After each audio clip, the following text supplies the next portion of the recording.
guys, my name is Ash, aka Tim. Thank you for clicking on this video. Honestly, thank you for taking a chance by clicking on this video and talking a little bit with me, or at least listening to me for a little bit here. This is non-gaming related. I've been covering mobile games here on YouTube for over 10 years now, and from time to time I like to make personal videos, kind of vulnerable videos like this one. Why do I do that? It's simple. I'm so lucky and so incredibly fortunate to be given this little tiny platform here on YouTube in my little niche of mobile gaming. And I feel compelled to do something a little bit greater, a little bit more with this tiny platform that I have. I'm under no illusion that the vast majority of my audience could care less about my life, about what I've been through, and about how I, got out of some of the depression and anxiety that I've dealt with throughout my life. But if only, I know it's cliche, but if only a few people out there, heck, one person out there, either right now or in the future, is able to find a little bit of hope or strength or solace or comfort in a video like this, I feel really good about it. So thank you again for taking a chance on this video. Quick disclaimer number one is I'm not a mental health expert. This is my anecdotal story, but especially as a man, I think that mental health can be stigmatized a bit among men in our society.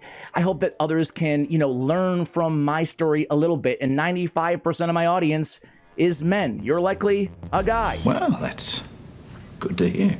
Either way, you're welcome to listen to me. Let me dive into it. I want to share a little bit of my story, especially as it relates to my struggles in life, which were really, really acute. Heck, they still are. Like, I hate making videos like these and thinking or giving the impression that I figured it all out and I'm happy-go-lucky now, because I still struggle. And I think the biggest takeaway here is that if you're someone who is prone to mental illness or extreme volatility, mania, anything in that spectrum, it's sincerely usually a lifelong battle, right? You'll have waves. But again, I want to give you some of the strategies that I've used to combat my own waves in that regard. So starting with, I guess, everybody has these tendencies. I've always run hot and cold emotionally, right?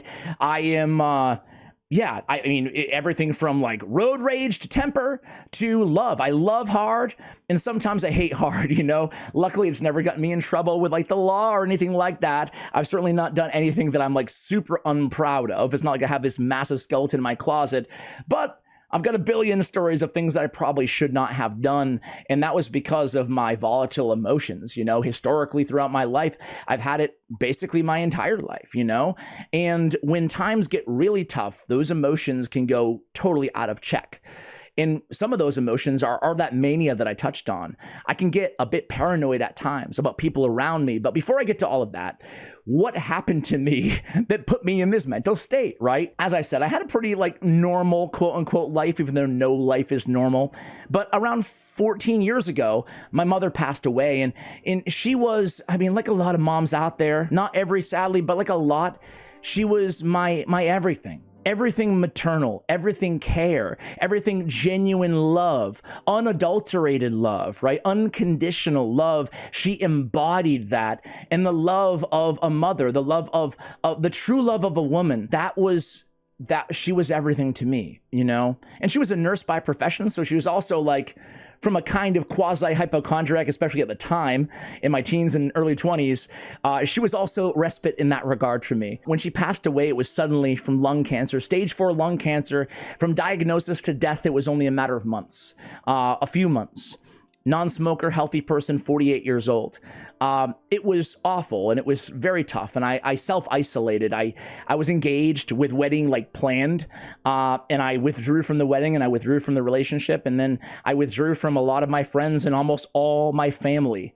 That seems like the worst thing to do when you lose somebody. But to this day, I haven't reconciled or repaired almost any of those relationships. I continue to struggle with isolation, self-imposed isolation, and I don't even know why, It's crazy. But odds are, when you go through something, like it could be a big breakup, it could be losing a job, it could be a million things, losing a loved one. It could be a personal failing in life. Everybody's different, right? And the way that things resonate and sit with us is incredibly different. I don't want to paint with a broad brush here, but the odds are you're going to go through something in life that is a massive struggle. We all do. Something you're unprepared for, you feel unprepared for in the moment. It's difficult. And sometimes it can bring out the best in you, and sometimes it can bring out the worst in you. And sometimes all those idiosyncrasies that you might have had, those personality traits, they can become more acute, and they can borderline into things like depression, anxiety, and mania, or in my case, like isolation on top of that, right? So I started to isolate, and I started YouTube, right? That's when I started YouTube. I started to focus on one thing and fixate on one thing to distract myself. All of my time and energy went into that, at the expense of everybody in my life for the most part, you know? Couple exceptions, but for the most part, that's when I really started to isolate, really. And then my brother passed away 7 years ago. My younger brother, Sean, 28 years old. He had autism. He was like a 4-year-old in a 28-year-old's body. And I was a friend, a brother, and a caretaker to him. And he was a big part of my identity as well, you know? And when I lost him, he was 28, like I said, when he passed away. And he was just the best little guy. He had that naivete of a 4-year-old or a 5-year-old, but in an adult body.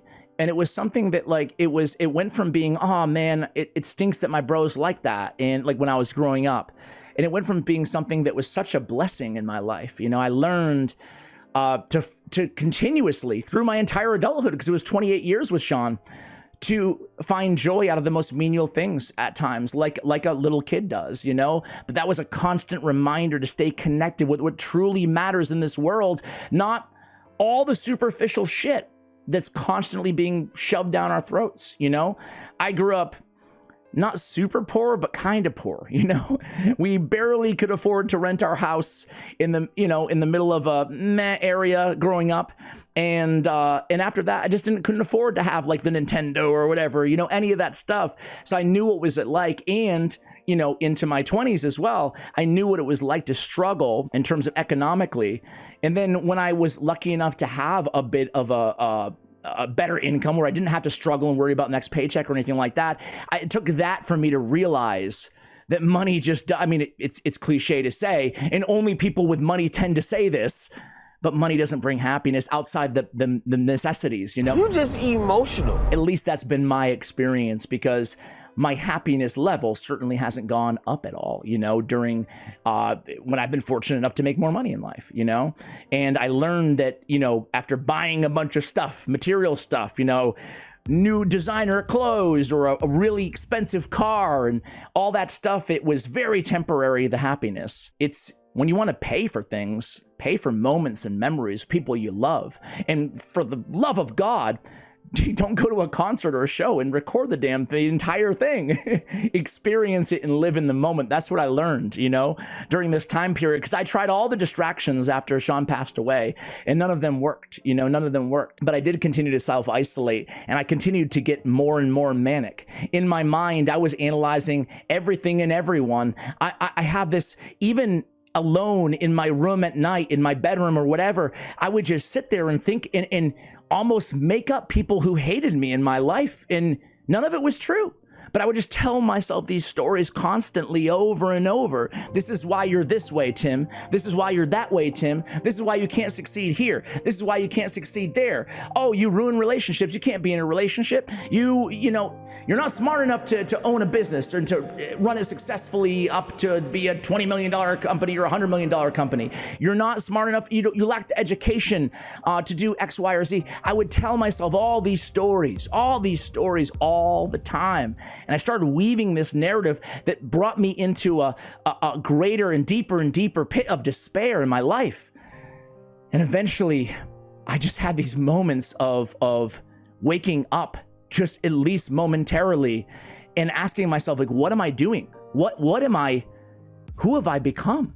Who have I become? And I realized that I needed to change a lot in my life. Sure, I lost 2 very dear family members. I've dealt with other struggles, but I also had a lot to be grateful for in life. You know, I read Viktor Frankl's Man's Search for Meaning, and I found that people, even in a concentration camp, could find joy in companionship and camaraderie and a reason to live and purpose. If they could find that, how come I couldn't? There's no reason. I had to stop wallowing in self-pity and stop caring so much about what everybody thought about me all the time. If I knew that I was doing the right thing and I had good intentions, that has to be good enough. That has to be good enough. Otherwise, you're gonna drive yourself crazy. Gonna drive yourself insane. So owning and reshaping these self-narratives was a huge part of me getting on better footing in my life journey. You know, you have to stop telling yourself what you can and can't do, who you are. It could be something as menial as public speaking. I can't public speak. I don't want to say that. I can't do that. That's not me. That's one of my weaknesses. That's a story that you've been probably telling yourself for years and years and years, and it becomes fact because ultimately our life is the story that we tell ourselves. We get to decide who we are. We get to decide what our strengths and weaknesses are. And if you tell yourself the same thing over and over and over again, you might say, Ash, I don't do that, man. I don't do that. You do. Everybody does it. Everybody does it. Just got to tell yourself the right story. How do you do that? By doing it little baby steps at a time, right? Start to tell yourself good things about yourself. It sounds stupid and it feels dumb when you start, but I promise you'll start to weave a new narrative because the human subconscious is extremely powerful, way more powerful than we give it credit for. Free will, I think, is a thing, but not as big of a thing as a lot of people think it is. A lot of it is everything we consume, our output, AKA what we think in our mind.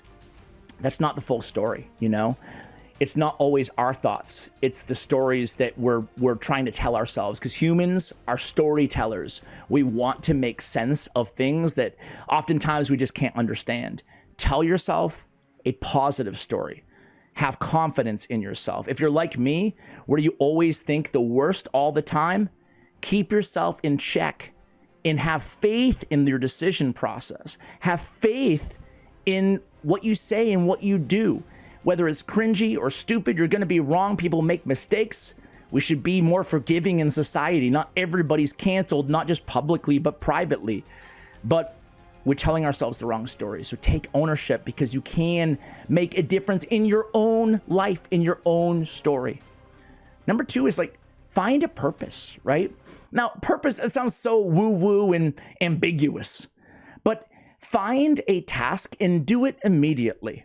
It can be super simple, right?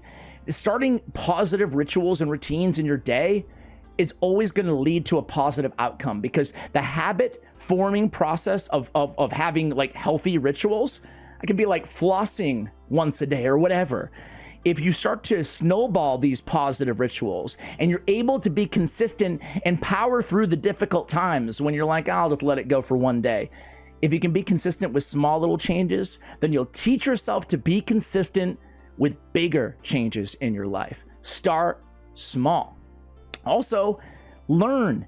Never stop learning. I had this stupid thing in my head after I graduated from college, or actually graduated from high school, dropped out of college. I'm sorry for the Freudian slip there, but I had this stupid thing in my head, like why should I learn about stuff? I'm not gonna get a diploma. What a dumb thing to think. That's how I thought back then. What's the point in learning? Who needs it? Look at me. Look at me. I don't even know why I thought that, but I did. And I became such an uninteresting person for that period of my life. I was never learning anything. All my verbal output was just menial things about my life or gossip or whatever it may be. And that's not who I want to be. I want to always be curious. Cultivate curiosity in your life and you'll be happier for it. Now, obviously, there's low-hanging fruit here. Meditating. One word on meditation. Everybody says, meditation. It's the one thing that's proven to cure or solve or mitigate depression and anxiety. I found the same thing to be true personally in my life. But the one thing they didn't tell me is it takes a long time. I stuck with meditation for over a year. It wasn't until maybe 6 to 9 months during COVID that I actually started to notice a positive mental change in my life.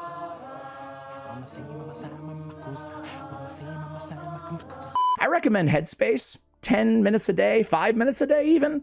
And I like taking the courses like Finding Focus and Happiness. I like the visualization exercises, but it's not going to happen overnight. And you're going to feel, especially if you're new to meditation, you're going to feel stupid and silly and whatever, but just try it. Try to be consistent if you can. Because if you can, I mean, there is endless, like, legitimate medical literature on it being incredibly effective for mental health.